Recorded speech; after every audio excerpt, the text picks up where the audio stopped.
একদিন মরুভূমির পথে হাঁটছিলেন একজন বৃদ্ধ আলেম।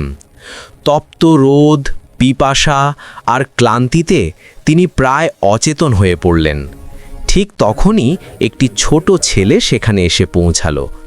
তার হাতে ছিল মাত্র অর্ধেক বোতল পানি, নিজের জন্য রাখার মতোই একটু। আলেমকে দেখে ছেলেটি বিন্দু মাত্র দ্বিধা না করে পানি এগিয়ে দিল।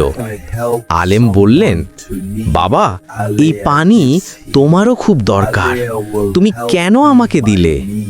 ছেলেটি হেসে বলল, আমার মা বলেছেন, অন্যের কষ্টে পাশে দাঁড়াতে পারলে আল্লাহ নিজেই আমার কষ্ট দূর করবেন।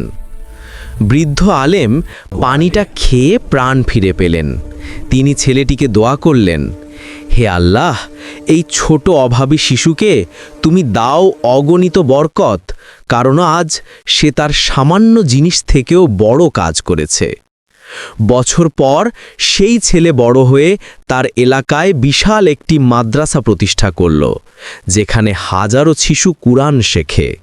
মানুষ বলে, এক ফোঁটা পানির খিদমত থেকেই আল্লাহ তার জন্য হাজার ফোঁটা রহমত বর্ষণ করেছেন। শিক্ষা: সততার সঙ্গে করা ছোট্ট দানও আল্লাহর কাছে বিশাল হয়ে যায়। যে মানুষের উপকার করে, আল্লাহ তার উপকারকারীদের পাঠিয়ে দেন।